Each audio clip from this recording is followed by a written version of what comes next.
દોસ્તો જય જોહાર, જય આદિવાસી મિત્રો। છોટાઉદેપુર સહિત આખા ગુજરાતમાં મારે છોટાઉદેપુર તરફથી એવું કહેવું છે માન્ય હર્ષભાઈ સંઘવીને, રાજ્યના ગૃહમંત્રીશ્રીને, તમે જે નિર્ણય લીધો ખૂબ સારો નિર્ણય લીધો છે કે જે તે વિસ્તારમાં દેશી કે વિદેશી દારૂ પકડાય તો ત્યાંના સ્થાનિક પોલીસ સ્ટેશનના પીઆઈ સહિત પીએસઆઈને પણ સસ્પેન્ડ કરવા। પરંતુ અમારું એવું કહેવું છે કે હજુ એમાં એક ડગલું, એક પગલું, એક સ્ટેપ આગળ વધીને તમે જે તે જિલ્લામાં દારૂ પકડાય તો એ એસપીને સસ્પેન્ડ કરો ને।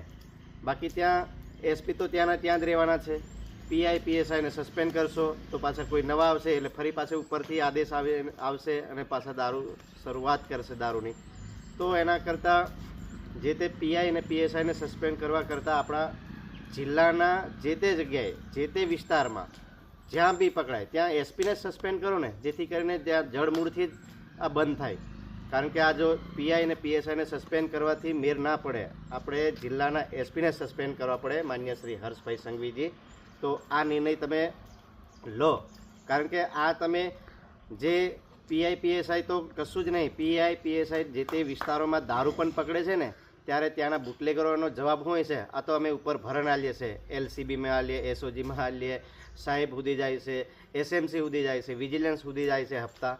તો ત્યાં મજબૂરીના ખાતરે પણ આ પીઆઈ ને પીએસઆઈને એ ગાડીઓ, ટેમ્પા, ડમ્ફર જવા દેવા પડતા હોય છે।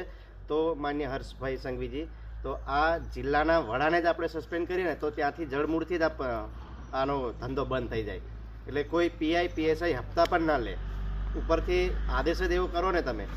તો આ છોટાઉદેપુરમાં એક નાના નાના બાળકોને ખબર છે કે કઈ જગ્યાએ કેટલો હપ્તો ચાલે। એલસીબીનો અલગ હોય છે, એસઓજીનો અલગ હોય છે, ડી સ્ટાફનો અલગ હોય છે, પીઆઈનો અલગ હોય છે, દરેક જગ્યાએ જે તે બીટના જમાદાર સહિત એસપી સુધીના જે વહીવટ કરતા હોય છે ત્યાં સુધીના હપ્તા ચાલતા છે અહીંયા।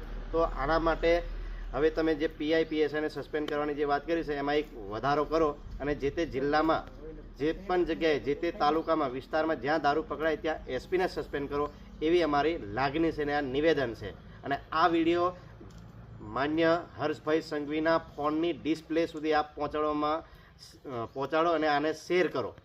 જોહાર।